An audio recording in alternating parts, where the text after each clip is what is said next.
Bonsoir à tous, bienvenue dans le débat politique. Ce soir, une signature, mais surtout beaucoup de questions. Alors, il y a quelques jours, Washington et Téhéran se faisaient face, des frappes, des menaces militaires ou encore des sanctions. Le spectre d'une escalade régionale semblait plus proche que jamais. Et puis un accord, un texte qui met fin à plusieurs semaines de confrontation directe, mais qui ouvre surtout une nouvelle phase, celle des négociations. Et depuis dimanche, on assiste à des discussions qui se poursuivent jusqu'à hier, lundi. Le premier round s'est achevé en Suisse. 60 jours renouvelables pour tenter de régler des dossiers plus sensibles comme le programme nucléaire iranien. Alors, que deviendront donc les stocks d'uranium enrichi ? Quelles garanties seront accordées et qui devra faire les plus grandes concessions et surtout, cet accord peut-il résister aux tensions qui demeurent? On le sait, le détroit d'Ormuz reste sous surveillance. L'Iran qui a menacé d'en limiter l'accès sans finalement passer à l'acte. Le trafic maritime qui se poursuit, les marchés qui restent prudents. Les grandes puissances observent chaque évolution. Et pour les partisans de cet accord, c'est la victoire de la diplomatie. Pour les détracteurs, c'est un compromis fragile obtenu sous pression. Israël s'inquiète, les pays du Golfe s'interrogent, les oppositions américaines et iraniennes qui dénoncent déjà certaines concessions. Alors, ce soir, une question, signature de l'accord États-Unis-Iran, la paix des braves ou capitulation d'un camp. Pour en débattre, je reçois sur ce plateau Landry Cure, qui est juriste, analyste politique. Bonsoir. Bonsoir. Merci d'avoir accepté notre invitation. L'honneur est le mien. Alors, juste à ma gauche, nous avons Valentin Bogen, journaliste spécialiste des relations internationales. Bonsoir à vous. Bonsoir Marthe. Bienvenue. Merci. Et nous avons également la présence de Barthélémy Kouamé, journaliste, analyste géopolitique. Bonsoir. Bonsoir madame. Merci d'être là. Merci. Et enfin, l'autre invité, docteur Dolazié Traoré, juriste et spécialiste des relations internationales. Bonsoir. Bonsoir Marthe. Merci beaucoup à vous quatre d'avoir accepté notre invitation pour ce débat ce soir.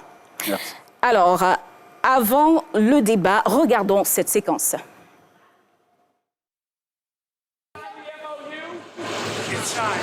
C'est signé. Oui, c'est signé.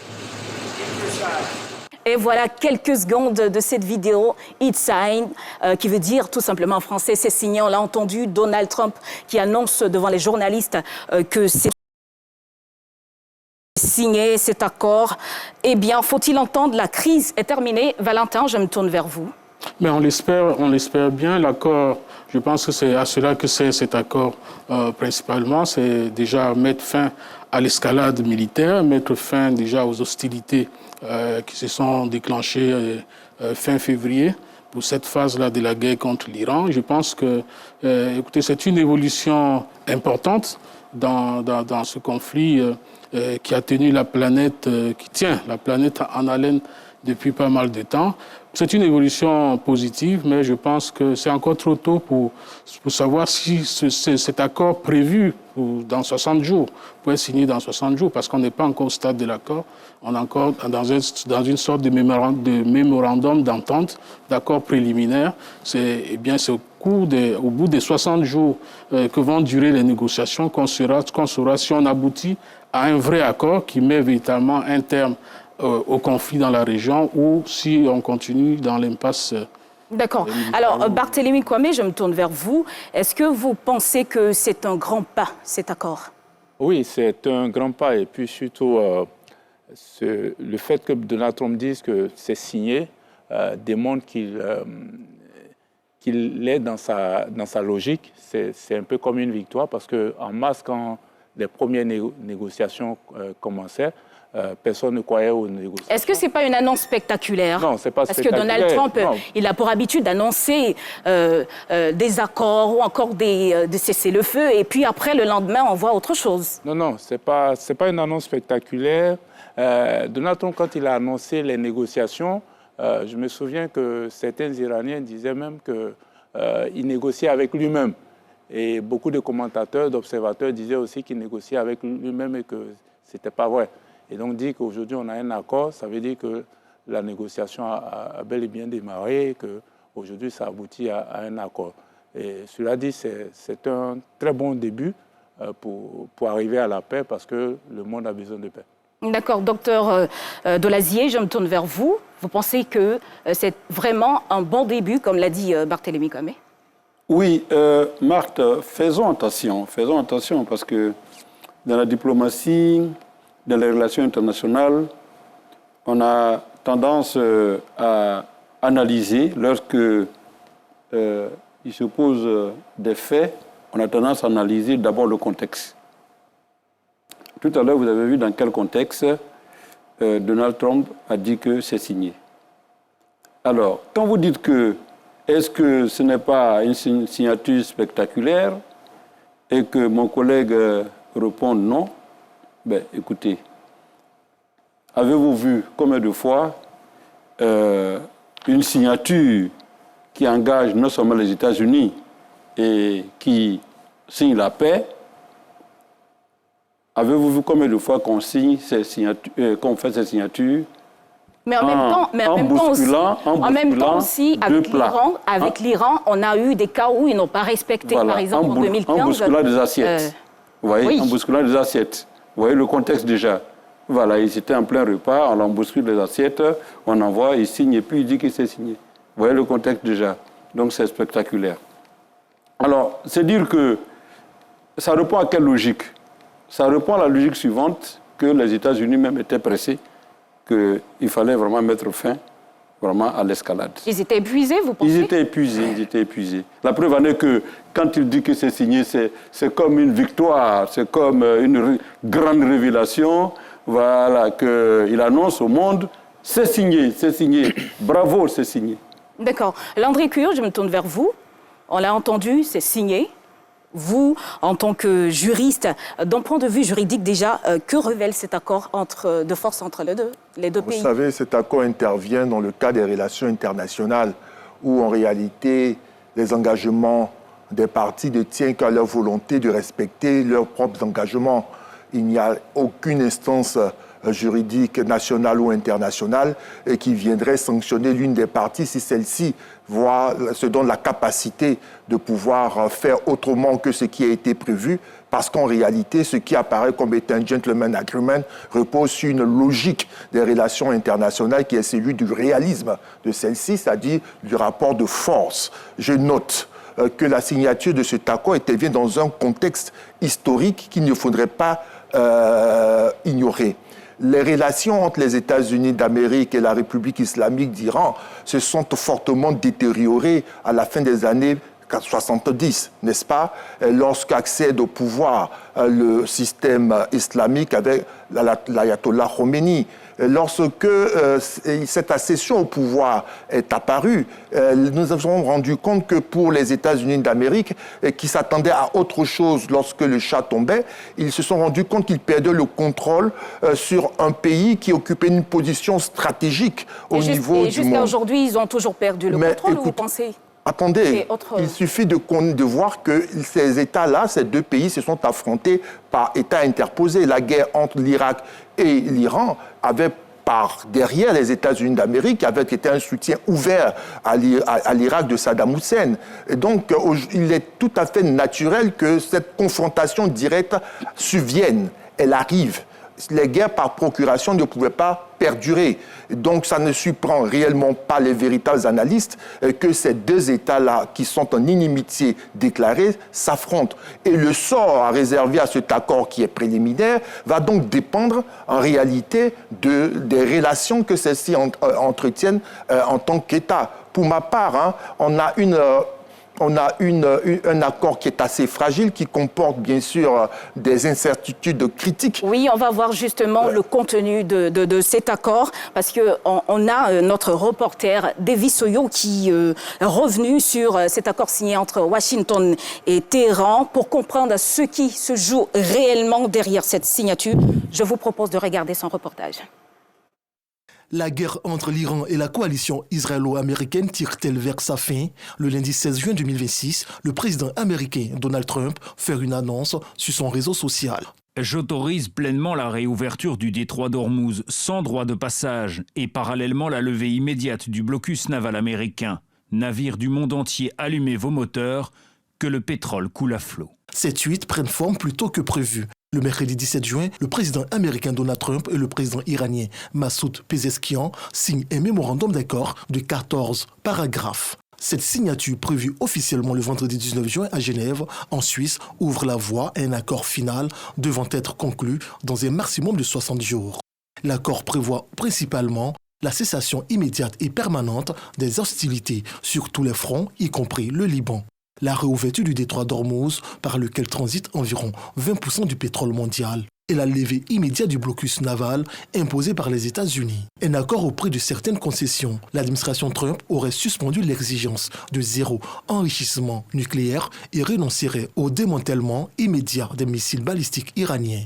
Les USA acceptent de cesser toute nouvelle sanction et de débloquer d'importants avoirs iraniens gelés. Du côté de l'Iran, Téhéran abandonne l'escalade militaire, s'engage à garantir la réouverture totale et le déminage du détroit d'Ormuz. L'État islamique accepte de maintenir le statu quo sur son programme nucléaire. Il abandonne également l'enrichissement à haut niveau pour le moment et accepte le principe de la dilution de ses stocks d'uranium existants sous supervision internationale. Cet accord cadre vise à stopper les hostilités impliquant le Hezbollah et prévoit la création d'une cellule de prévention et de suivi. Toutefois, la situation reste complexe et contestée sur le terrain diplomatique. Malgré l'accord irano-américain, Israël a prévenu que ses forces resteraient déployées au sud du Liban le temps nécessaire pour maintenir une zone de sécurité. Aujourd'hui, mardi 23 juin, l'armée israélienne a tiré dans le sud du Liban pour protéger son territoire face à une attaque du Hezbollah. Et voilà, 14 points dans cet accord. En même temps, on l'a vu dans ce reportage à la fin, Israël qui bombarde aujourd'hui même, pendant que dans cet accord, on parle de cessation immédiate des hostilités. Barthélémy Komé. D'abord, je voulais faire juste une petite observation dans le reportage. Allez-y. J'ai entendu l'État islamique, non. Pour ne pas faire de confusion, il faut plutôt dire la République islamique. Parlant donc de l'Iran. De l'Iran, okay. Oui. Ce que je veux dire, oui, Israël qui bombarde le Liban, c'est quelque part pour moi un piège que l'Iran tend aux Américains et à Israël. Vous pensez? Oui, c'est un... Pourtant, Israël, c'est un allié des États-Unis. Oui, Israël, c'est un allié des États-Unis, mais voyez-vous, le Hezbollah ou le Liban n'ont rien à faire dans cette guerre, parce que cette guerre a démarré entre Israël, les Américains et l'Iran. Et voilà, contre toute attente, le Hezbollah s'en mêle. C'est parce que le Hezbollah a tiré sur Israël que tout cela est arrivé. La riposte d'Israël est arrivée, même si on juge cela disproportionné. Et quand je parle de piège, toutes les observations disent que le Hezbollah est financé par l'Iran. Et donc, Israël tente de démanteler le Hezbollah. Mais le problème, c'est que en consacrant des forces qui sont vraiment importantes sur le Hezbollah et donc sur le Liban, ça affaiblit sa réaction face à l'Iran. Et je pense que c'est ce que souhaite ou cela est bénéfique pour l'Iran. Parce que tant qu'Israël se concentre sur le Hezbollah, sur le Liban, oui, l'Iran, quelque part, est un peu en paix. Et donc, c'est un piège qu'Israël n'a pas pu éviter, malheureusement. Et pour moi, ce n'est pas une trahison. Ce n'est pas parce que l'Israël veut, j'allais dire, torpiller l'accord. Non. Israël estime que cela y va de sa survie. Parce que tant que le Hezbollah tire sur lui, il estime qu'il a le droit de répondre. Mais est-ce que c'est efficace? D'accord. Voilà. Est-ce que c'est efficace? Valentin Bouguen, on le voit clairement, Israël qui continue de bombarder jusqu'à aujourd'hui même, pendant qu'on parle d'accord de 60 jours avec ces différents points, cessation immédiate d'hostilité, dégel des avoirs de l'Iran.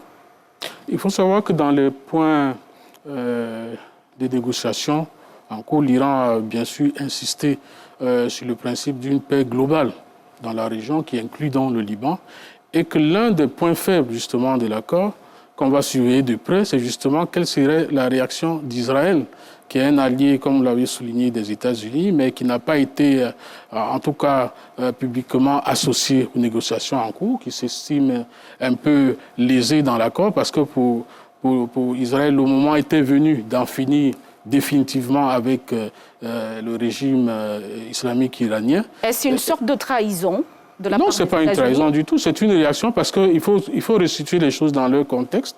Pour Israël, sa principale menace existentielle dans la région aujourd'hui, c'est l'Iran. Donc, se sentir exclu de cet accord, surtout un accord qui intervient à un moment où Israël se disait que les bombardements successifs américains et les actions également devaient abattre le régime iranien une fois pour toutes. Ils se rendent compte que c'est un répit. Pour eux, c'est comme si c'était un répit qui était donné à l'Iran qui lui permettrait de survivre à cette période où Israël claironnait partout que c'était la fin de l'Iran, en tout cas sous sa forme actuelle. Donc la réaction d'Israël est l'une des inconnues de cet accord qui risque d'ailleurs de fragiliser l'accord lorsqu'il sera signé. Est-ce qu'ils seront la cellule qui est prévue, la cellule de suivi de la mise en œuvre de l'accord éventuel qui serait signé à la fin des 60 jours, cette cellule de suivi aura-t-elle la capacité de pouvoir faire en sorte qu'Israël puisse respecter les thèmes de l'accord convenu éventuellement à Genève? Landry Cuot. Tout à l'heure, je parlais d'incertitude critique à cet accord-là. Il m'apparaît que la signature de cet accord préalable s'est faite dans une sorte de précipitation sans tenir compte des acteurs locaux qui ont un rôle primordial, sont des variables importantes dans le règlement de ce conflit et la stabilité. Israël est proxy de l'Iran. Parce qu'en réalité, ce n'est pas tous les jours que Dieu fait qu'il y a une confrontation directe entre les États-Unis d'Amérique et l'Iran.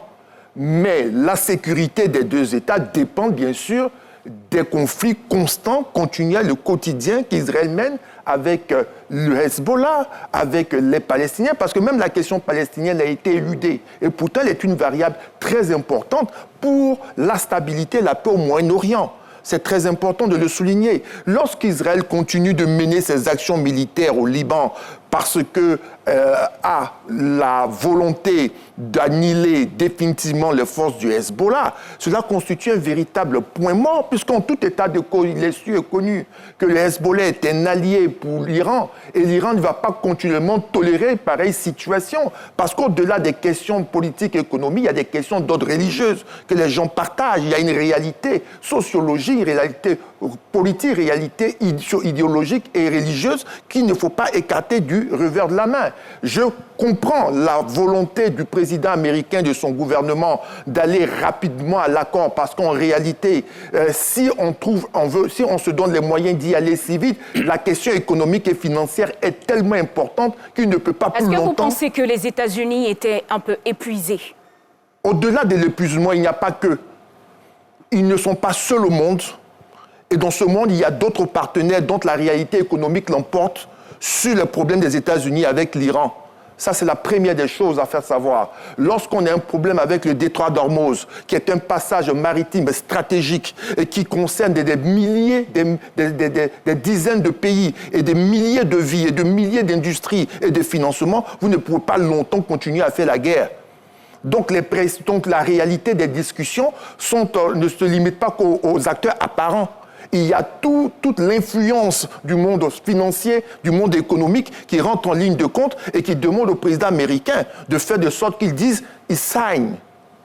D'accord. Docteur Dolazier, on a l'impression que ce sont les États-Unis qui ont envie que cette crise prenne fin. Oui. Quand on regarde... Les États-Unis ont bien envie que cette crise prenne fin parce que ce sont ces mêmes États-Unis qui ont prévu faire une guerre éclair en disant qu'ils allaient ramener l'Iran à l'ère primaire, c'est-à-dire détruire la civilisation iranienne. Mais qu'est-ce qui les a poussés à dire cela? Oui, ce qui les a poussés à dire ça, écoutez, pour toute personne d'une certaine culture, on se serait réservé d'abord même de dire qu'on allait détruire une civilisation, on allait rendre une civilisation retournée à l'ère primaire. D'abord, il fallait s'abstenir de le dire. Donc, il faut se garder de dénoncer des paroles excessives à la matière quand il s'agit d'un peuple de 93 millions d'habitants, un territoire de 1 650 km², qui est une vieille civilisation de la zone qu'on appelle la zone du Moyen-Orient.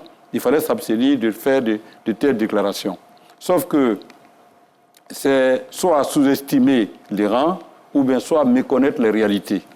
On découvre maintenant que les États-Unis, bien que depuis 1979, ils sont confrontés à différents régimes iraniens, mais toujours est-il que c'est une république islamique, c'est une république théocratique qui est au pouvoir. Il s'agit d'une question de civilisation. Vous savez, ce sont des Persans. En Iran, ce sont des Persans. Or, dans la zone, quand vous regardez bien, c'est le seul pays persan qui est logé parmi tout un ensemble, tout un conglomérat d'Arabes. Vous voyez bien? Et du coup, là où on pense que Israël est menacé, je précise que l'Iran se situe à 1900 km d'Israël. Donc pour que Israël quitte là-bas et venir bombarder, non. Où se situe la menace? Et que ça commence, c'est un vieux problème qui date depuis les années 79. Alors aujourd'hui, c'est vrai, oui, on voit tous ces problèmes. Aujourd'hui, voilà. On est sûr... C'est le problème du nucléaire. Israël veut rester la seule puissance nucléaire de la zone. Va accepter cet accord-là. Voilà. Israël veut rester la seule puissance de la zone. Et il s'avère que Israël est supporté aveuglément par les États-Unis. Voici le problème. Et 20% du commerce mondial passe par le détroit d'Ormuz, dans le commerce international. Donc, je finis pour dire que lorsque Barthélemy dit que le Hezbollah, le Liban n'a rien à faire dans cette guerre, mais j'ai dit, mais non, c'est méconnaître la réalité.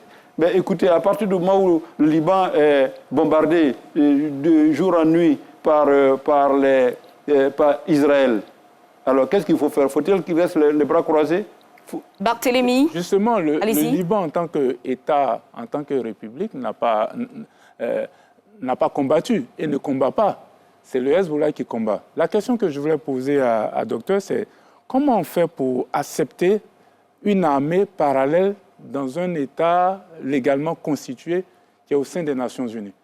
Et je pense que quand on a un tel accord, les Nations Unies, je veux dire... de façon efficace et avec toutes les ressources qu'elles ont, doivent se réunir pour régler cette question-là une bonne fois pour toutes. Je crois savoir que c'est quand les Nations Unies sont venues s'interposer après donc, le basculement du régime en Iran. La FUNUL existe depuis 1956. Oui. On va laisser rapidement Barthélemy terminer. Voilà. Docteur, on va laisser Barthélemy terminer, s'il vous plaît. Allez-y. Justement, la FUNUL, les Nations Unies existent au Liban depuis longtemps. Voilà. Donc, avant même la naissance du Hezbollah. C'est à là que je voulais en venir. Donc, comment on fait pour venir s'interposer et après laisser naître le Hezbollah, qui est une association militaire qui est aussi armée, peut-être même plus armée que l'État libanais. C'est là l'une des grandes questions. Donc tout le monde dit, Donald Trump, il fait ceci, il fait cela. Mais on a dans un État sérieux, le Liban est un État sérieux, mais une armée qui est parallèle, qui est très armée et qui décide d'elle-même d'attaquer un autre État souverain. D'accord. C'est pour ça que je parlais tout à l'heure de piège. Parce que Israël, quand il se regarde, se dit non, on ne peut pas laisser ça passer. Mais de l'autre côté, ça l'affaiblit. Ça l'affaiblit. Donc, les États, au lieu qu'on se demande si Trump a raison de signer, si les Américains ont perdu ou ont capitulé ou pas, il faut que les États arrivent à régler cette question du Hezbollah. Avant de donner la parole, Barthélemy Kwame, oui, on va revenir vers vous dans l'armée libanaise. Dans quelques instants, on va revenir vers vous. On se fondre dans l'armée libanaise et gérer les questions comme on gère dans un État normal. On va revenir vers vous. Avant de passer la parole à Landry Cuo, Valentin Bougen, alors une question qui titille un peu mon esprit. On se souvient en 2015, cet accord sur le nucléaire iranien qui avait carrément échoué. Et aujourd'hui, on parle encore d'accord, et parmi les 14, on a aussi ce point-là. Vous en pensez quoi? Écoutez, les accords sont faits en droit international pour être respectés. C'est un principe fort, mais sauf que, je pense que M. Cuo l'a souligné, tout dépend de la volonté réelle des acteurs à pouvoir respecter leurs paroles. Et d'où la question de la confiance quand on signe les accords. C'est une question importante. Les États doivent respecter les accords signés, mais il n'y a aucune structure aujourd'hui qui est capable, les Nations Unies étant ce qu'on sait aujourd'hui, ils sont totalement marginalisés, il n'y a aucune structure supranationale capable de mener, en tout cas de sanctionner la non-observance des lois, des traités qui ont été signés. Donc ce traité avait ses points forts, au moins s'il était sur une bonne lancée, parce qu'il y avait quand même des points précisant des contrôles réguliers de l'Agence internationale de l'énergie atomique et tout ça. Mais après, le traité s'est sabordé quand d'autres administrations sont arrivées, n'ont pas suivi. Vous savez très bien la jalousie maladive de Donald Trump vis-à-vis de Barack Obama qui a signé cet accord. À chaque fois, il revient dessus. Non, ce ne sera pas un arrangement comme celui d'Obama. Mais là, dans le cas d'espèce, on ne voit pas que cet acte, en tout cas ce mémorandum d'entente, a réglé véritablement la question du nucléaire iranien. La question reste en suspens et ça fait partie des points critiques de l'accord. Si l'accord devait être signé à la fin, dans 2 mois, comme prévu dans le texte. Alors, on est dans une situation où cet accord, aujourd'hui, a été remis en cause par ce nouvel accord en pointillé à venir. Mais est-ce que c'est un accord qui représente une avancée majeure par rapport à la situation antérieure? Ça, c'est la question. Aujourd'hui, le sort, quel est l'avenir? Parce que les points critiques aujourd'hui, c'est quel est l'avenir de l'uranium enrichi iranien? Les deux parties ont 60 jours pour pouvoir... Voilà, donc c'est pour dire que ce sont des points critiques. Mais ces points critiques, on ne sait pas, font l'objet encore des négociations. Et à l'heure actuelle, on ne sait pas à quoi ça aboutira. Par exemple, on a dit que dans l'accord, dans le préaccord, il est prévu que les inspecteurs de l'AIEA reviennent à Téhéran. Alors que pas plus tard qu'aujourd'hui ou hier, c'est un haut responsable iranien qui a dit non, il n'est pas question que cela revienne. Donc vous voyez, il y a encore des frictions et rien n'est acquis. D'accord. Landry Cuo? Madame, on ne peut pas traiter la question du Proche-Orient en omettant le cadre des relations internationales et leur organisation. Lorsque, en février, par coalition, Israël et les États-Unis agressent l'Iran, on est tous unanimes que c'est un non-respect du droit international. Mais c'est une montée en puissance du réalisme dans les relations internationales qui bat en brèche toute la conception idéaliste qui voudrait que les relations entre les États, les différents, se traitent, se discutent et qu'on y trouve des solutions pacifiques. Le recours à la guerre serait ultime et voire même inenvisageable. Aujourd'hui, le recours à la guerre est l'option numéro 1 et on va à la diplomatie non pas par nécessité stratégique mais plutôt tactique afin de se donner le temps de réagir ou de reprendre les hostilités. À propos de cet accord-là, un accord de paix se veut être un fait porteur d'avenir qui devrait pouvoir porter les germes d'un changement et qu'il y ait une réalité dans le long terme de ce qu'il y ait de véritables transformations qualitatives. Vous regardez cet accord-là, même s'il est préliminaire, est-il porteur d'avenir? Les incertitudes critiques sont tellement nombreuses qu'on ne peut même pas s'avancer c'est la possibilité de porter un quelconque espoir. Quelques incertitudes. Mais il y a énormément, ici on a 3, elles sont majeures d'un point de vue qualitatif. Lorsque les acteurs locaux, et non pas les moindres, ne sentent pas concernés par cet accord-là, et que sur le terrain les combats continuent, Mais vous vous posez des questions de savoir celui qui a 6 000, 7 000 km et qui est à Washington, qu'est-ce que cet accord-là, en quoi est-ce que sa position peut changer la réalité des populations au Proche-Orient? Pourquoi l'Iran a-t-il accepté alors d'aller sur... Mais vous savez, d'un point de vue tactique, cet accord-là leur permet d'avoir du repli. Vous avez des personnes qui se bagarrent. Et plus l'un n'arrive pas à prendre le dessus sur l'autre, on a besoin de respirer. Les États-Unis d'Amérique ont besoin de respirer parce qu'ils ont la pression en termes d'inflation.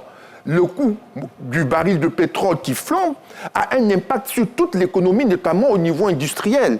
Et pour Donald Trump qui met le business en premier point, ce n'est vraiment pas une option intéressante pour lui, puisqu'il a des partenaires qui ne peuvent pas avoir la même capacité de résilience que les États-Unis. Donc, ça ne se limite pas qu'à lui. Mais pour l'Iran aussi, et qui connaît ces sanctions économiques, ce blocus naval, ce pays a besoin aussi de desserrer l'étau. Donc, pour le moment, d'un point de vue tactique, on accepte cela, mais rien ne peut susciter en nous quelques espoirs d'une transformation profonde, de sorte que ce conflit-là s'arrête et qu'au-delà de l'Iran et des États-Unis d'Amérique, ce soit toute cette zone-là qui soit impactée par une transformation des paradigmes, une transformation des relations internationales pour qu'il y ait une stabilité qui soit définitive. Je disais tout à l'heure dans mon propos que la question palestinienne est éludée. Même pour les 60 jours, on n'en parlera pas. Mais tant que cette question-là ne trouvera pas une solution, il y aura une recrudescence des violences et des conflits tels qu'on les connaît maintenant. Docteur Dolazier, avant de réagir rapidement à ce que dit... Oui, Barthélémy, excusez-moi. Non, je pense Barthélémy, que la première excusez-moi, Barthélémy, on va donner la parole à docteur Dolazier. Je vous reviens tout à l'heure. Docteur Dolazier. Oui, il s'agit de quoi, Marthe? Voyez, en révisant ce mémorandum, voyez, nous lisons au point 1 qu'il s'agit d'un cessez-le-feu immédiat et un arrêt définitif de la guerre sur tous les fronts, y compris le Liban. Oui. C'est à quel point le Liban est important dans la pérennisation ou dans la continuité de la signature de l'accord. Alors, sachant ce qui se passe au Liban, sachant en ce moment, je ne dis même pas les velléités, les intentions prononcées d'Israël qui a réglé pour lui le problème palestinien en détruisant Gaza et qui, pour lui, tant que le Hezbollah va demeurer au Liban, il va falloir aller pourchasser le Hezbollah jusqu'à dans ses derniers retranchements. Alors, imaginez la suite. Or, tout en sachant que le Hezbollah est un proxy du Lérien. Donc, jusqu'à preuve du contraire, les Iraniens disent, tant qu'Israël ne va pas arrêter de bombarder le Hezbollah, nous, on ne peut pas nous engager. Donc, il y a un petit échec quelque part. Il y a un échec. Vous allez voir la suite, vous allez voir l'échec. Le 6e point de l'accord dit que il s'agit de quoi? Que l'accord stipule l'engagement que l'Iran ne disposera pas d'armes nucléaires. Pas possible. Alors, quand tu imagines que c'est une redondance, ça date depuis 1984. De 1984 à 1995. Est-ce que c'est respecté? Et je vous rappelle que l'AIEA est à son 56e voyage en Iran pour essayer de désamorcer cette histoire de nucléaire. Et que la première fois date de 23 ans où l'Iran n'était seulement qu'à 16% du taux d'enrichissement. Et en ce moment, ils en sont à 60%. Alors, ce n'est pas à 60% qui vont rester, à 16% ils n'ont pas accepté. Donc, ça veut dire ce n'est pas à 60% qui vont l'accepter. Donc, soyons réalistes. Déjà un échec. Non, il faut allez-y. Il faut être réaliste. Vous oubliez une chose, aussi bien Landry que docteur. La première assurance, c'est malheureux de le dire, c'est qu'il y a eu la guerre. Il y a eu confrontation. Ce qui n'avait jamais existé. Comme le disait Landry, les gens ils se sont battus à travers les procès. Cette fois-ci, c'est une confrontation directe. Et dans la confrontation directe, l'Iran a vu ses forces réelles, a vu ce qu'il pouvait perdre. Et l'Iran a perdu beaucoup. Et ça, il faut le dire. C'est vrai que les pays, aucun pays ne peut tomber. Les États-Unis aussi. Les pays restent, mais toutes les têtes de l'Iran ont disparu. Ce n'est pas quelque chose d'heureux, ce n'est pas quelque chose de bien, parce qu'on se bat pour les hommes. on se bat, on fait la guerre, tout ce qu'on fait, c'est pour les hommes. Mais si vous perdez les hommes, ce n'est pas la peine de continuer de se battre. Donc, pour moi, le fait qu'il y ait eu la guerre et que l'Iran ait perdu beaucoup, l'Iran va faire très attention désormais et faire en sorte qu'un minimum de choses soient respectées, en tout cas pour l'accord. Donc, il n'y a pas à en rire. Si hier, ils étaient à 16%, et justement, c'est ce que dit Donald Trump, vous n'avez rien fait, et donc ils sont en train d'aller jusqu'à l'arme atomique. Donc, c'est pour ça qu'il y a eu la guerre.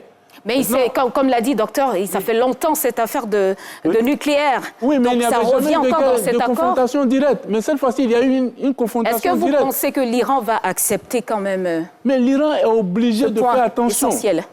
Ils peuvent ne pas accepter, mais ça sera leur risque et péril. Ils sont obligés de faire attention, parce que ce n'est plus, en tout cas tant que Donald Trump est au pouvoir, ce n'est plus la même façon de gérer les choses comme auparavant.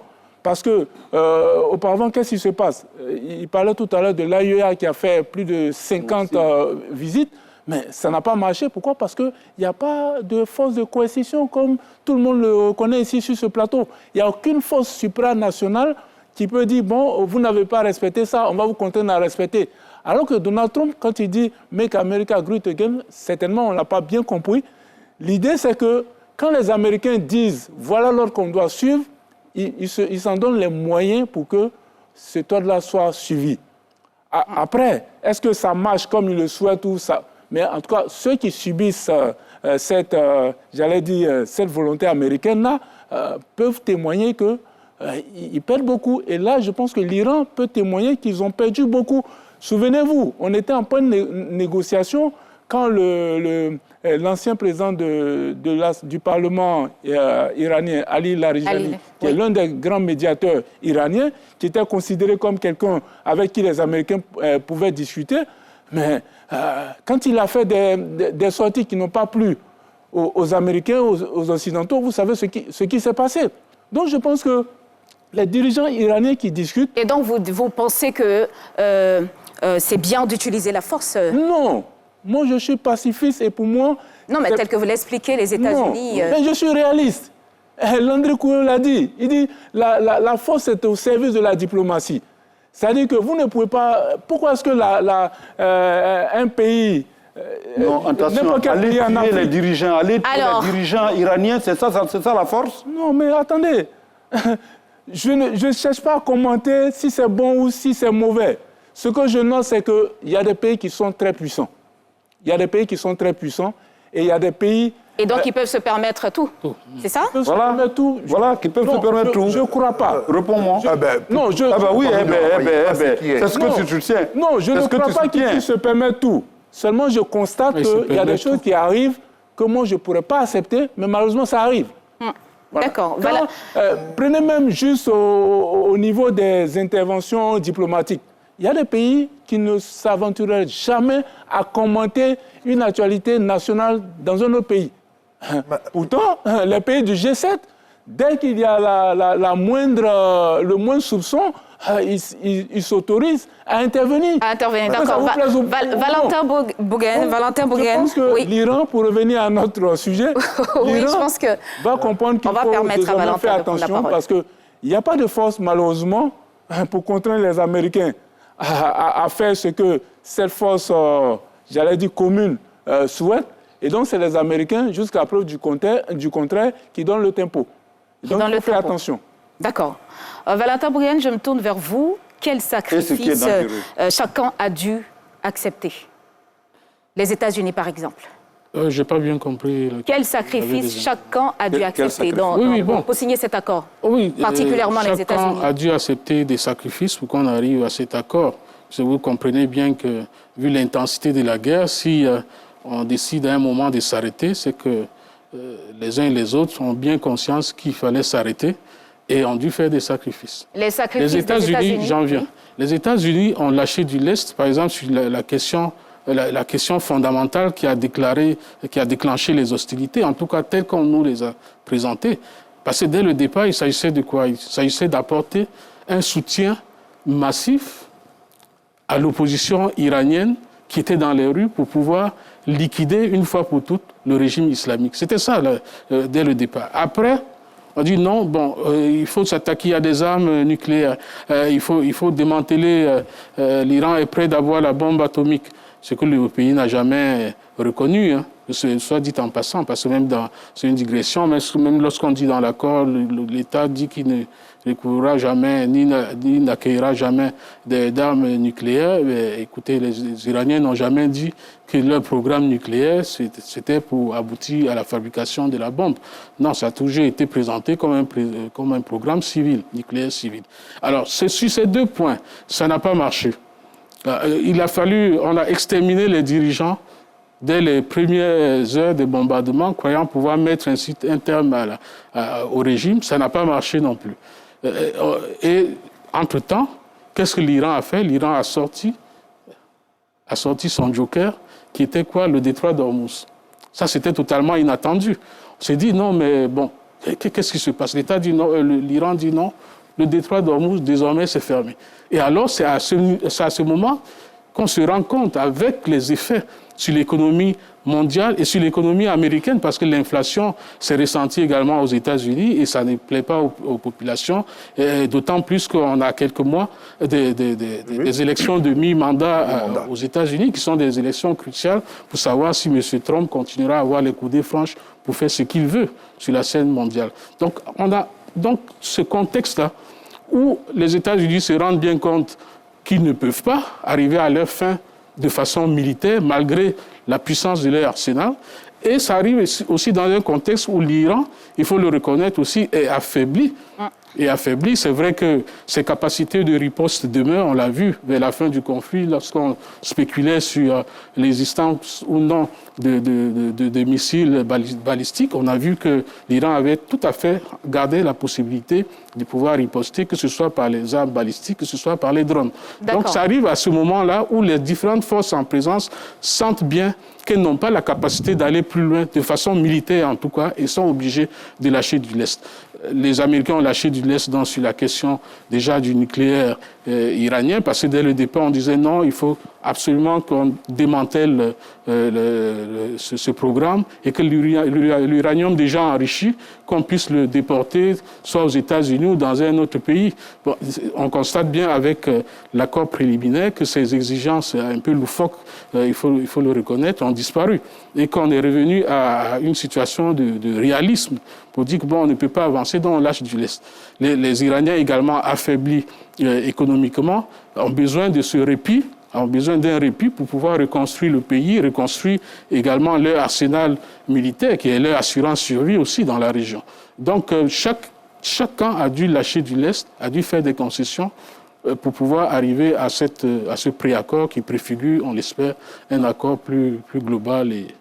D'accord. Avant de passer la parole à Dr Dolazier, je rappelle que vous pouvez poser toutes vos questions en scannant juste le code QR, posez toutes vos questions sur ce sujet. Nous parlons de l'accord États-Unis-Iran. Est-ce que c'est une capitulation des forces ou encore c'est un apport de ces deux pays? Est-ce que c'est un acte de bravoure? Docteur Dolazier, oui, tout à l'heure, vous avez voulu réagir. Oui, il faudrait corriger un peu ce que mon collègue a dit. Vous savez, tout à l'heure on disait que ce n'était pas un problème qui était tout à fait nouveau. Je vous rappelle que j'étais encore étudiant il y a 20 ans et que le problème était de mise et que dans nos heures de TD, dans nos cours de TD, on faisait encore... iranien. Oui, le problème iranien demeurait et dans les jeux de rôle, il y avait les États-Unis et l'Iran et Israël. 20 ans de cela, à l'université René Descartes Paris 5.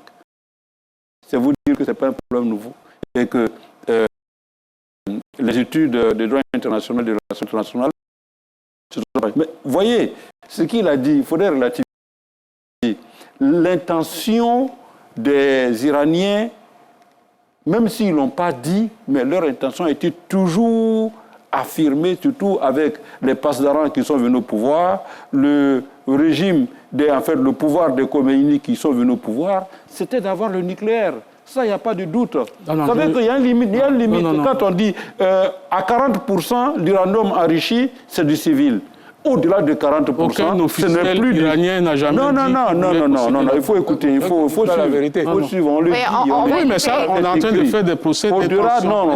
Au-delà de 40%, l'intention affichée, c'est automatiquement le nucléaire. Non. Et quand on voit les sites secrets sur les montagnes, sur les collines, et sur toutes les dissimulations qui ont lieu, c'est la non-coopération avec l'AIEA, c'est la non-coopération avec le droit international par rapport à la question. Ça, faut même, on ne peut pas vraiment, on peut pas vraiment démentir l'intention affichée du pouvoir de Khomeini à avoir la bombe nucléaire au même titre que, d'après eux, au même titre que l'Israël.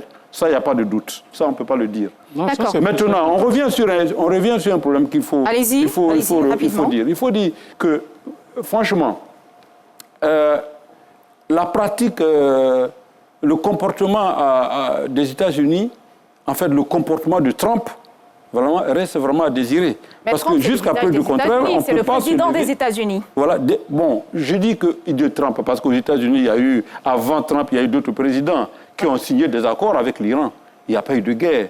Et d'ailleurs, ce sont ces accords que Trump est venu fossoyer. Voilà, l'accord avec Obama, il y a eu accord. Bien, il y a eu respect de certaines contingences. Et ça n'a pas fonctionné. D'accord. Non, ça fonctionnait jusqu'à preuve du contraire. Non, ça fonctionnait jusqu'à ce que Israël vienne induire Trump en erreur, et Trump même reconnaisse qu'il a été induit en erreur. Des années depuis longtemps, vous pensez que c'est une erreur? Oui, c'est une erreur, parce que se lever comme ça, aller bombarder, tuer les dirigeants, essayer de dire... Il a échoué sur tous les plans. Le premier plan, le pouvoir, comme il vient de le dire, le pouvoir de Khomeini n'est pas parti, il n'y a pas eu changement de pouvoir, ceux qu'il avait préparé, soi-disant les descendants du Shah d'Iran qui étaient aux États-Unis, qui devaient venir prendre le pouvoir. En ce moment, je pense qu'il y a renoncé. Le détroit de Hormuz, aujourd'hui, c'est un problème. Il y a eu 200 sites autour, dans la zone du Moyen-Orient, 200 sites américains qui ont été impactés. Donc, à tel point qu'aujourd'hui, les États-Unis sont devenus persona non grata dans toute la zone. Là où elles devaient faire vraiment, dans toute la zone d'Oman, du Koweït, du Qatar, d'Arabie Saoudite, là où ils faisaient le gendarme, où les États-Unis faisaient le gendarme dans la zone. Désormais, c'est tous ces pays arabes. Non, tous ces pays arabes disent, mais non, écoutez, on se demande si on a bien fait d'accorder les bases militaires américaines. On va en parler dans la deuxième partie. Barthélémy Kwame, beaucoup de sites ont été évacués en Allemagne. Docteur Dola, Barthélémy Kwame, on va en parler dans la deuxième partie de ce débat. On va en parler dans la deuxième partie de ce débat. Le Koweït n'en veut plus, l'Arabie Saoudite n'en veut plus, même l'Oman n'en veut plus. Parce que c'est plus dangereux. On va en parler, excusez-moi, on va en parler dans la deuxième partie. Justement, on parle de l'accord entre l'Iran et les États-Unis, cet accord qui a été signé. Et est-ce qu'on peut dire qu'une signature suffit pour faire la paix?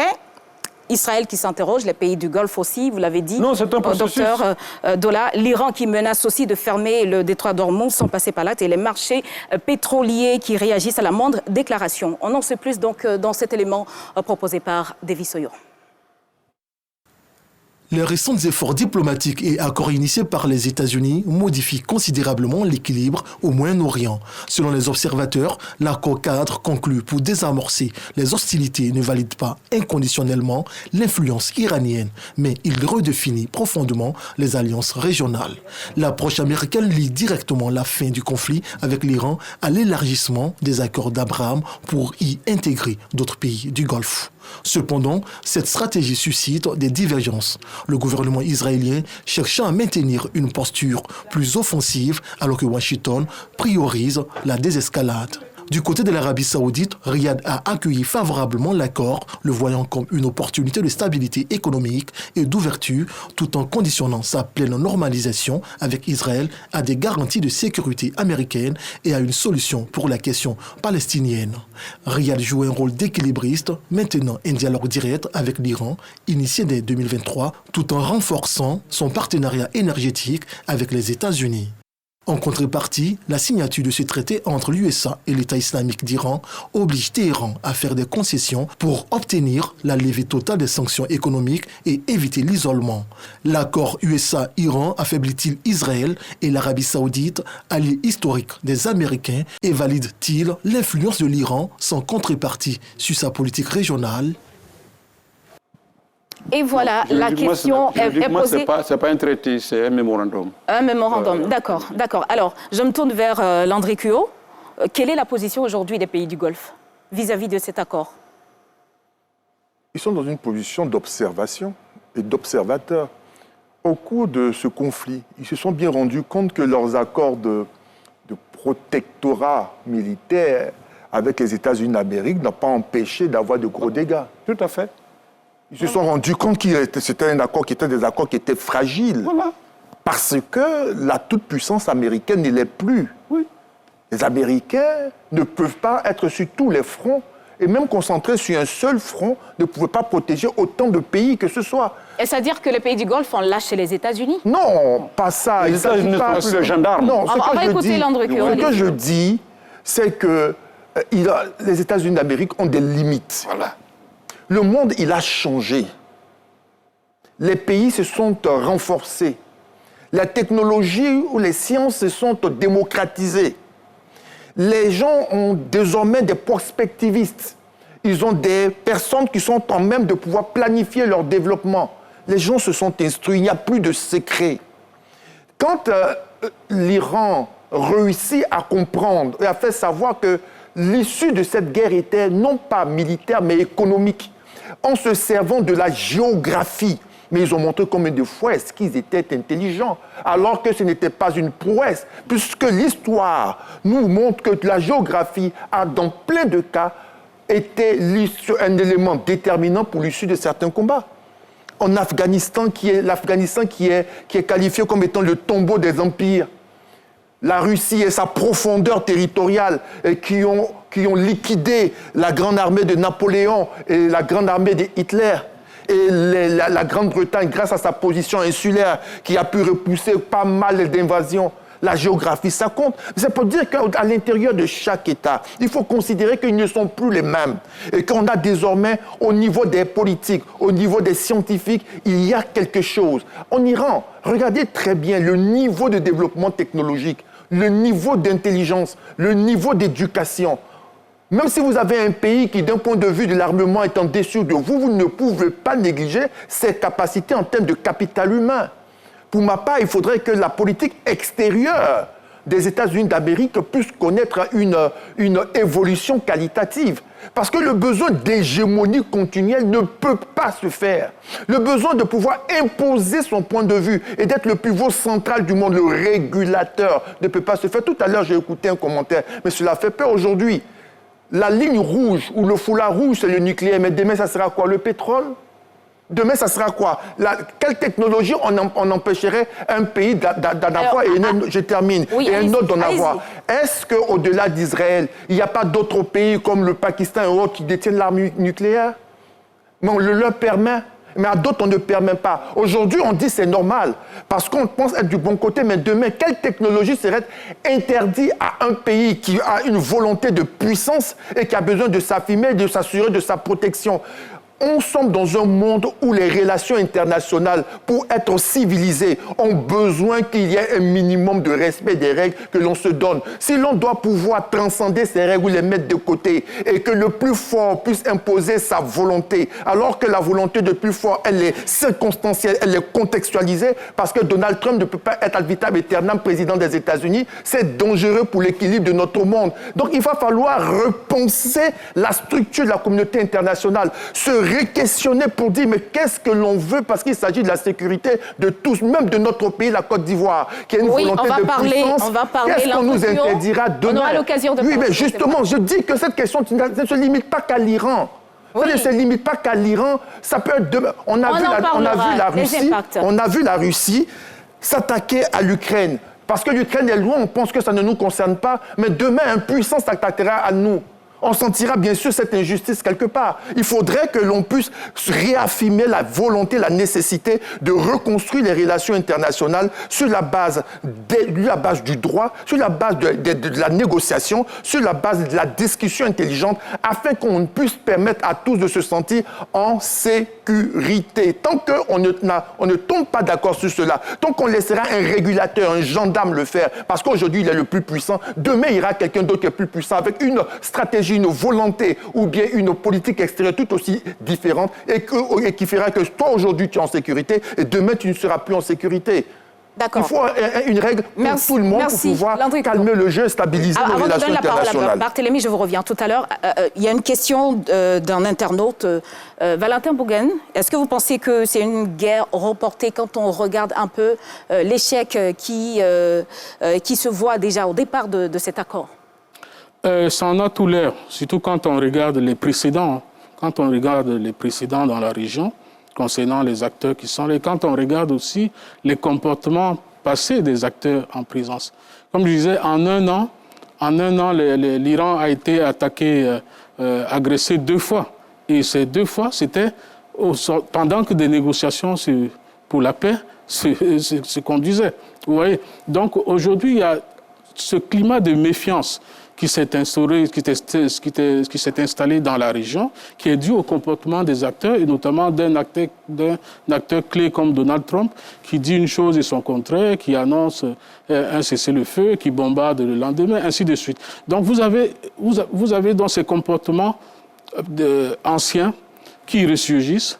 Vous avez la réalité du terrain qui fait que, déjà même pendant qu'on négocie, Israël continue de bombarder le Liban, de faire sa loi, il y a ce contexte-là qui rend un peu sceptique quant à ce que ce soit véritablement la fin de la guerre. J'ai une réponse. Bien entendu, pardon, docteur, je parle. Alors, pendant que ces choses, les négociations se poursuivent, eh bien, on sent que il y a quelque chose, les problèmes clés ne sont pas résolus et que les acteurs de premier plan disent une chose aujourd'hui, disent ne pas reconnaître cela. Demain, on parlait du détroit d'Ormuz. Tantôt, on dit que la circulation sera totalement libre, pendant que des officiels, et non des moindres, en Iran disent non, il y aura des redevances qui seront perçues. Donc, il y a un ensemble de choses, de points d'interrogation qui font qu'aujourd'hui, les gens sont sceptiques et se disent est-ce que ce sera vraiment la paix qu'on attend ou bien c'est juste un répit en attendant que les forces en présence se réarment et choisissent le moment qui leur convient pour pouvoir repartir à l'attaque. Barthélémy? Oui, je voudrais revenir sur les accords de défense. Oui, mais si ces accords de défense n'avaient pas existé entre les États-Unis et les pays du Golfe, certainement on n'en serait pas là. Il y aurait eu beaucoup plus de dégâts. Concrètement, je pense qu'en 1 ou 2 journées, on a dénombré près de 2000 missiles qui ont été tirés sur différents pays, notamment les Émirats arabes unis. Mais la quasi-totalité des missiles ont été interceptés. Il n'y a que même pas des dizaines, qui ont pu atteindre je ne dirais même pas des objectifs, parce que ça a été dévié, ça a été donc intercepté, et ce sont des débris qui sont tombés sur des bâtiments ou d'autres choses, donc des dégâts collatéraux. Non, on ne peut pas vous laisser dire ça. Oui, on va écouter Barthélémy. Ce sont ces camps qui servaient de lieu de bombardement de l'Iran. Les États-Unis utilisaient ces camps pour bombarder l'Iran. Non, je vais en venir. Non, je vais en venir. Si vous voulez parler de cela, mais avant tout, il faut voir donc le comportement de l'Iran. Le comportement de l'Iran, pour moi, n'est pas un bon comportement parce que c'est vrai, l'Amérique attaque l'Iran, Israël attaque l'Iran. C'est légitime que l'Iran se défende, mais pas en tirant sur les pays du Golfe. Et qu'est-ce qu'on nous dit? Non, mais parce que les amis ne tirent pas sur les pays du Golfe. Les Iraniens suivent la trajectoire des missiles qui un aéroport, un complexe gazier, ce n'est pas une base militaire américaine. Un aéroport, un port, un complexe gazier, ce n'est pas une base militaire américaine. Mais ils ont tiré sur ces bases-là. Oui, mais même si on veut parler de bases militaires, mais je vous rappelle que c'est l'Iran qui fournissait des drones Shahed à la Russie pour attaquer l'Ukraine. Est-ce que les Européens, avec toute la mobilisation financière, toute la mobilisation des armes qu'ils ont organisée sur Joe Biden, est-ce qu'ils ont attaqué l'Iran? Dans cette logique, ils auraient dû attaquer l'Iran, bien sûr. Alors, on a une question d'un internaute dans ce sens, El Rafa, qui demande est-ce que vous ne pensez pas que Trump est juste stratège, c'est-à-dire il essaie d'enrouler l'Iran dans la farine? Non, il n'enroule pas l'Iran dans la farine. Trump est logique, encore une fois, je le dis, Trump est logique. Trump dit il ne faut pas que l'Iran ait l'arme atomique. Et je pense que c'est parce qu'il a estimé que l'Iran n'allait pas dans ce sens-là que les attaques sont arrivées. Et quand vous regardez bien, Trump ne veut pas vraiment de la guerre. On dit qu'il fait toujours volte-face. Non, ce n'est pas volte-face. Il utilise la force pour dissuader. Et justement, normalement, la force, quand on est grand, quand on est puissant, on doit pouvoir maîtriser sa force et donc utiliser la force pour dissuader et non pas pour bombarder à tout va. Et donc, je pense que Trump utilise la force pour dissuader. Malheureusement, Trump a en face de lui des Iraniens qui sont aussi têtus. Il tue des gens pour dissuader. Oui, mais qui sont aussi têtus. Oui, mais parce que quand il dit, bon, il faut arrêter, si l'Iran ne se sentait pas suffisamment fort, l'Iran allait arrêter, allait faire...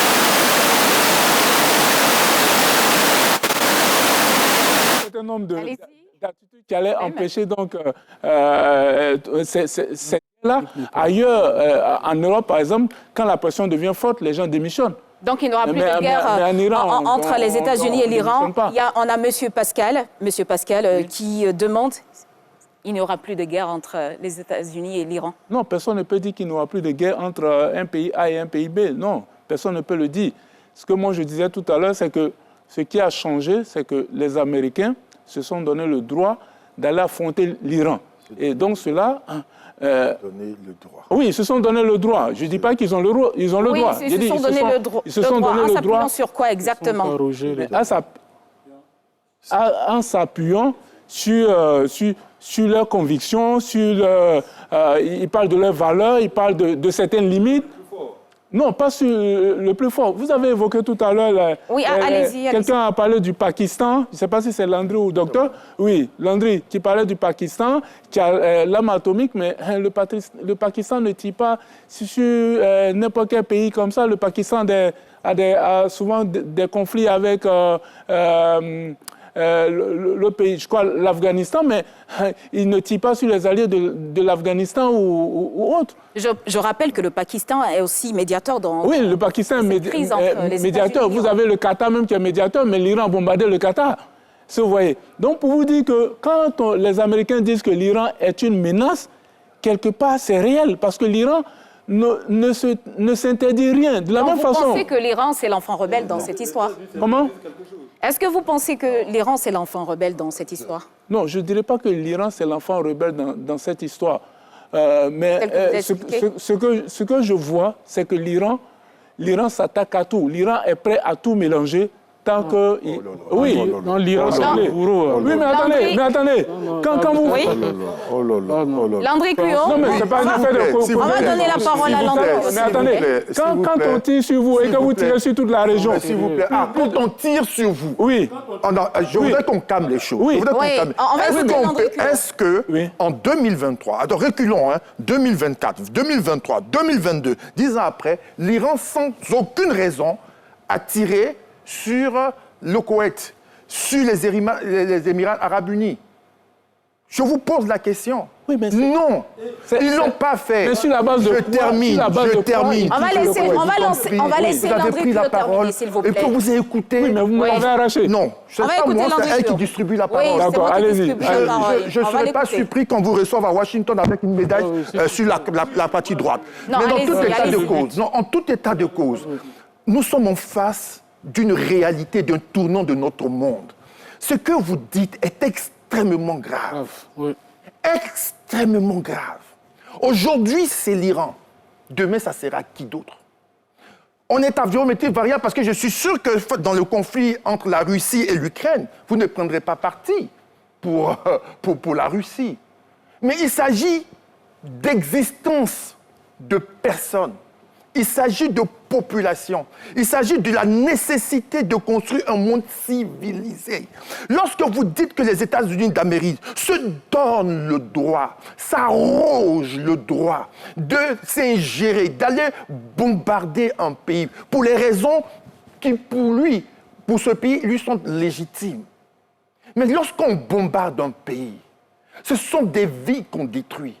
Et c'est dans un monde qui se veut civilisé. Non, mais il faut rappeler, André Cuillot, avant de vous laisser terminer, on se rappelle aussi que l'Iran, à chaque fois, menaçait d'utiliser le nucléaire quand même. Menaçait d'utiliser la bombe. On n'a pas encore eu. De lancer une bombe atomique sur les États-Unis d'Amérique. Non, ce que je dis, les missiles balistiques.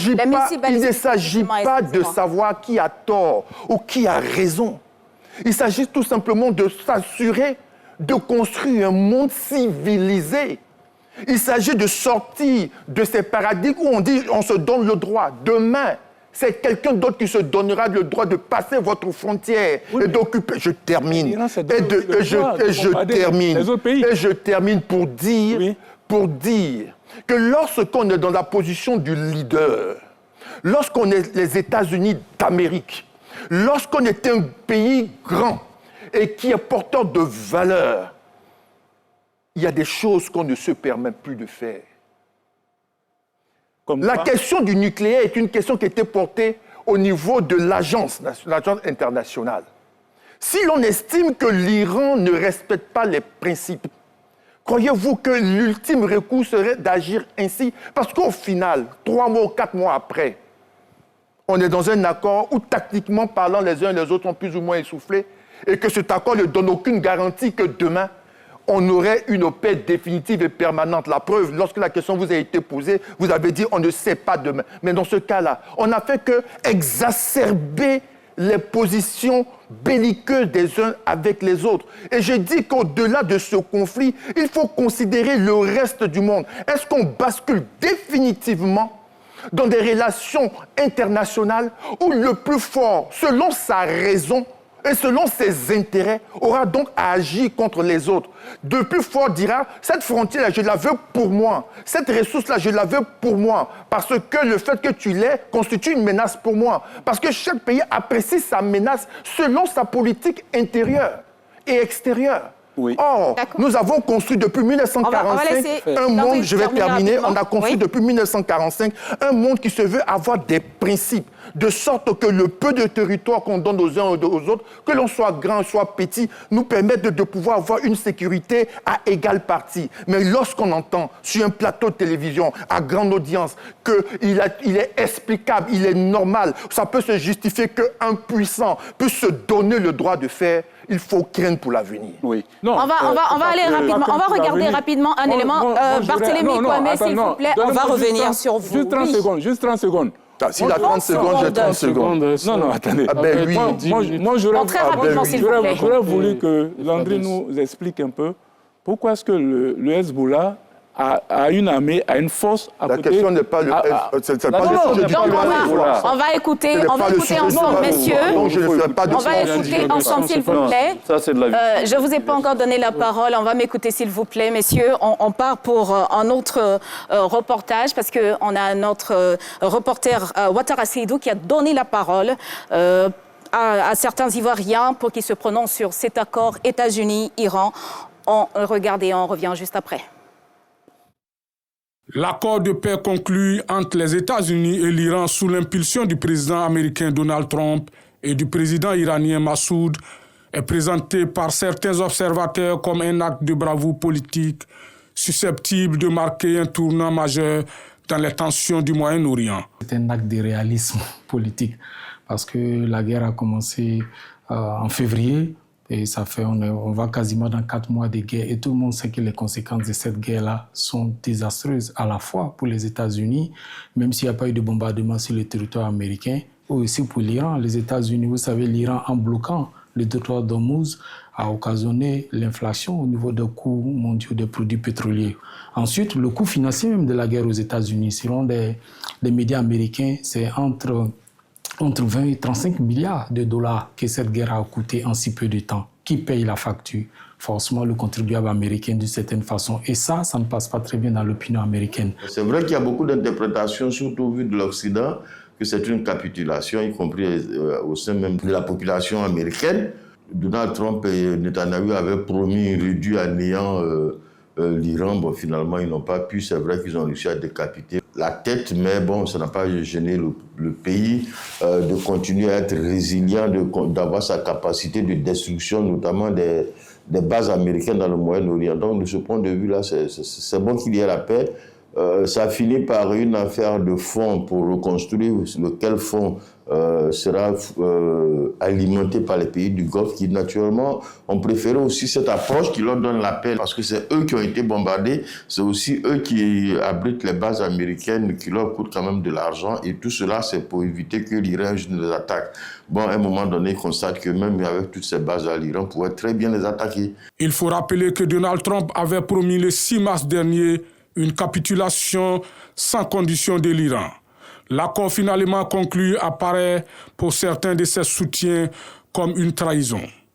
Malgré la supériorité militaire incontestable des États-Unis, cette évolution est perçue par une partie de l'opinion américaine comme une errance militaire, alimentant un sentiment de déception, voire de trahison au sein même du camp présidentiel. L'Israël estime que pour leur paix, pour leur sécurité, il faut neutraliser tout le monde, bombarder, tuer. Mais finalement, aujourd'hui, on fait le distinguo entre Israël, entre les Juifs, et puis le gouvernement d'Israël, Netanyahou particulièrement, parce que les actes de barbarie, quand même qualifiés un peu par-ci, par-là, comme tels, dire que la sécurité d'Israël ne peut être possible que lorsque Israël aura exterminer les populations aux alentours, ça n'a pas de sens. Trump a vendu à ses partisans le rêve d'une Amérique surpuissante. C'est vrai que l'Amérique est la première puissance mondiale et ils ont entretenu le rêve qu'ils pourraient écraser l'Iran. Après 4 mois de guerre, ils n'ont pas réussi à changer de régime et l'Iran fait preuve de résilience. L'un mis dans l'autre, c'est la fragilité d'une certaine manière la position du président américain. Donc à un moment donné, il analyse de façon réaliste la situation et il prend la décision qui s'impose, pour moi, qui est la fin de la guerre. Ce n'est pas une trahison. Vous savez, quand on va en guerre, on va toujours avec les discours guerriers. Maintenant, quand on est face à la réalité du terrain, à un moment donné, il faut apprécier sainement la situation. Entre espoir de désescalade et scepticisme généralisé, cet accord de paix apparaît davantage comme une trêve précaire qu'une solution définitive aux profondes fractures qui continuent de secouer le Moyen-Orient. Et voilà, docteur Dolazier. Oui, trêve précaire. Marc, j'étais pressé de répondre à mon collègue débatteur.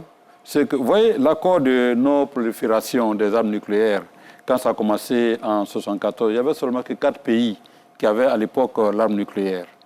Et quand ils ont pensé à faire signer l'accord à d'autres pays, automatiquement, en fait, à cette époque, ils étaient puissants parce qu'on était en 1946-47 où ils étaient vraiment sortis de la guerre, jusqu'en 1974.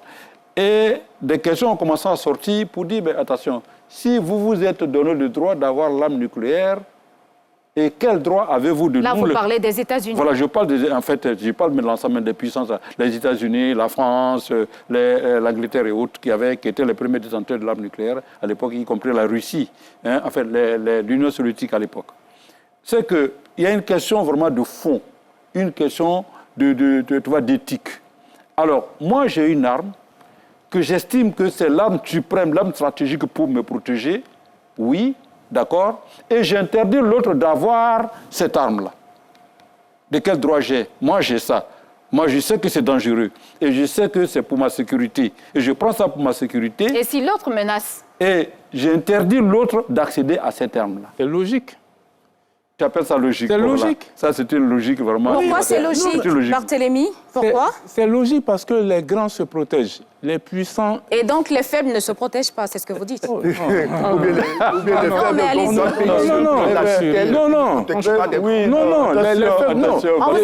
je sais que vous-même, vous ne trouverez jamais qu'un voisin que vous ne maîtrisez pas soit hyper puissant. Ah, vous pouvez maîtriser le voisin à côté de vous. Je sais que dans la vie de tous les jours, vous n'allez jamais accepter cela.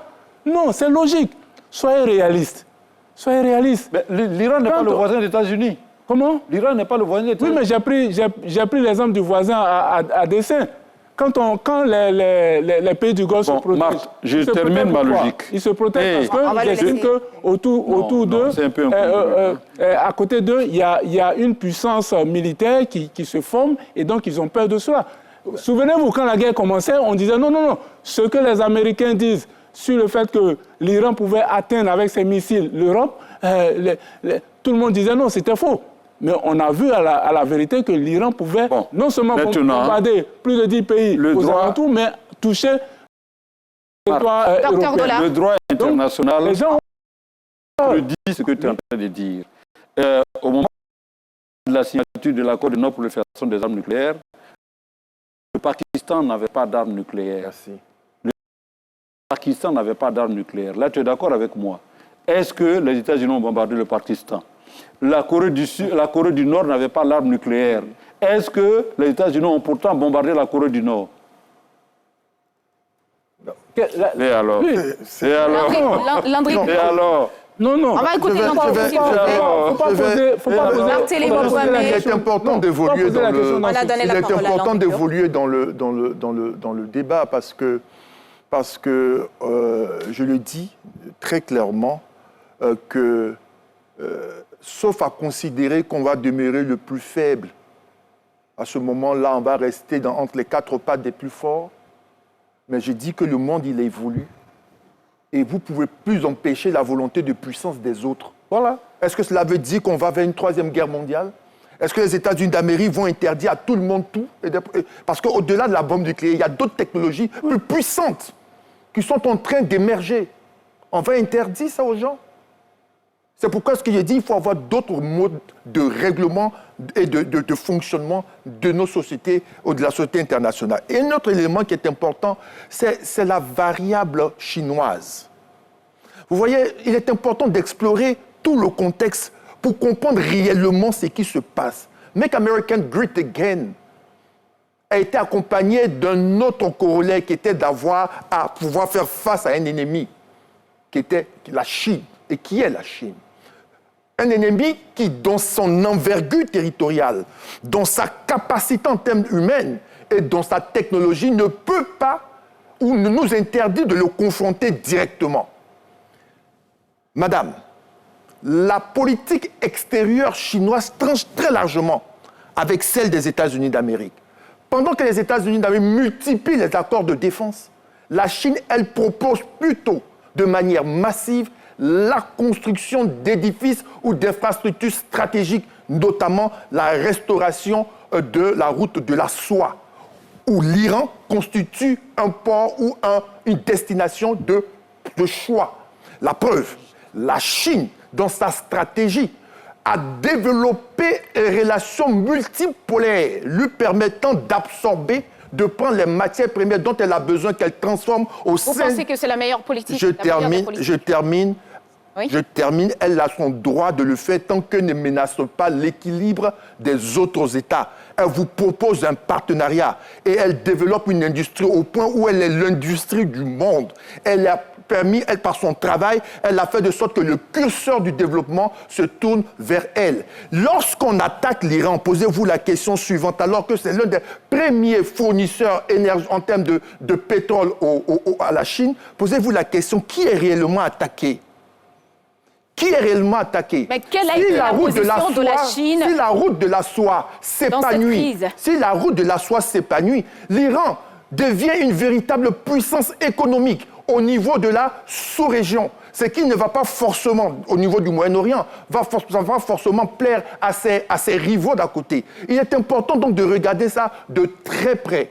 Parce que pour ma part, dans ce conflit, en toile de fond, il y a cette guerre commerciale entre les États-Unis d'Amérique et la Chine. Et nonobstant les effets de cette crise, l'économie chinoise résiliente s'est maintenue. Et je me trompe même de le dire, la Chine a compté pour beaucoup, pour qu'on puisse avoir une stabilité et un retour au cessez-le-feu dans cette région-là. Et pour ma part, je vais terminer avec ça, il est donc important que l'on se pose la question suivante. Quel modèle de société internationale voudrons-nous? Un modèle où il y a la possibilité pour tous d'aller au-delà de ce qui a été un précaré et de pouvoir multiplier ces partenariats, ou un modèle tutélaire où il y a des forces qui vous imposent des règles strictes auxquelles il va falloir s'y soumettre? D'accord. Moi, je suis pour la non-prolifération des armes. Excusez-moi, c'est moi qui donne la parole. Valentin. On ne peut pas accepter que tous les pays du monde aient l'arme nucléaire. Ça, c'est pas possible. Au nom de quel droit tu Valentin Bougain, on va écouter. Au nom de la paix dans le monde. On ne peut pas accepter que n'importe quel pays ait l'arme nucléaire. Ceux qui l'ont déjà, OK.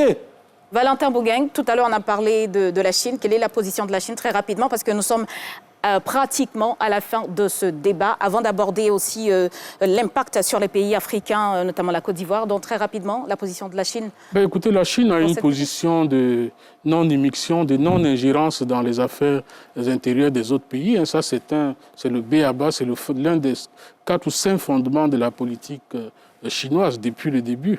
En tout cas, depuis Mao Zedong, c'est ça, les principes phares de coexistence pacifique et de non-ingérence dans les affaires des autres pays. Alors, aujourd'hui, la Chine, contrairement aux États-Unis, se présente quand même comme une alternative. Et je pense que M. Couillot l'a dit tout à l'heure, c'est tout à fait juste, une alternative à un ordre mondial que les États-Unis veulent voir rester sous leur coupe. Vous voyez, pendant longtemps, le monde a fonctionné comme ça. Il y a eu, au sorti de la guerre mondiale, l'affrontement Est-Ouest, comme on l'appelait à l'époque. Et après l'effondrement du bloc communiste, on s'est dit les États-Unis sont apparus comme l'unique superpuissance dans le monde et c'est arroger le droit de pouvoir être un peu le gendarme du monde. Mais ce monde-là, aujourd'hui, n'existe plus. Comme dit Landry, le monde évolue. Le contexte est totalement changeant. Les États, aujourd'hui, quand vous regardez, les centres de puissance se sont déplacés. Ce n'est plus les centres traditionnels en Europe ou aux États-Unis, mais c'est un monde multipolaire. Et l'un des enseignements de cette guerre, justement, c'est celui-ci, c'est que le rêve américain de pouvoir dominer ad vitam aeternam le monde, ce rêve-là, c'est un rêve fou qui n'est pas prêt de se réaliser parce que plusieurs acteurs émergent sur la scène internationale et un acteur comme la Chine aujourd'hui apparaît comme un acteur totalement pondéré qui est capable de proposer des alternatives pacifiques à l'attitude belliciste des États-Unis. D'accord. Docteur Dolazier, très rapidement, parce que nous sommes à la fin. Je voudrais rebondir sur un fait par rapport à la Chine, tel que disent mes collègues. C'est que, vous voyez, la Chine a toujours fait référence à l'un des plus grands spécialistes en matière de polémologie, c'est-à-dire en matière d'art de guerre, de stratégie de guerre, qu'on appelle Sun Tzu. Vous savez, depuis le VIe siècle, Sun Tzu disait, en matière de stratégie de guerre, que la meilleure puissance, la meilleure stratégie, c'est celle de mener une guerre sans avoir fait d'affrontement direct. Oui. C'est de gagner une guerre sans avoir fait d'affrontement direct. Et quand on voit le comportement de la Chine, quand on analyse le comportement de la Chine, tel qu'a dit mon collègue Landry, effectivement, c'est ce que la Chine a fait. Aujourd'hui, on se demandait, vous posez la question, mais qu'est-ce qui a gagné? Mais le plus grand vainqueur de cette guerre, c'est la Chine. La Chine n'a pas mené de guerre, mais les États-Unis se sont affaiblis. La Chine n'a pas mené de guerre, mais la réputation des États-Unis a été fossoyée complètement, il dit, dans le concert des nations. La Chine n'a pas mené de guerre. Pendant ce temps, elle renforçait toutes ses infrastructures économiques, elle les a gardées intactes. Au jour d'aujourd'hui, lorsque les États-Unis vont se réveiller de leurs 250 millions, lorsqu'ils vont faire le bilan de leur attaque, ils vont se rendre compte que pendant ce temps, la Chine s'occupait de ses recherches et autres. La Chine n'a pas fait de guerre parce qu'au détroit d'Ormuz, dans ces jours-ci, on va voir que les câbles nucléaires, les câbles d'Internet, Meta, Amazon, Microsoft, Apple, qui traversent le détroit d'Ormuz seront payants. La Chine n'a pas fait de guerre parce que parce que l'Iran va rendre payant désormais toute la circulation dans le détroit d'Ormuz. Le vrai vainqueur, c'est la Chine. On va donner la parole à Barthélémy Kwame. Moi, j'ai une question. Aujourd'hui, on parle d'accord. Quel impact pour les pays africains, notamment pour la Côte d'Ivoire, par exemple? Oui, c'est positif pour les pays africains, puisque, comme on le dit, 20% du trafic mondial passe par le détroit d'Ormuz. Ben voilà.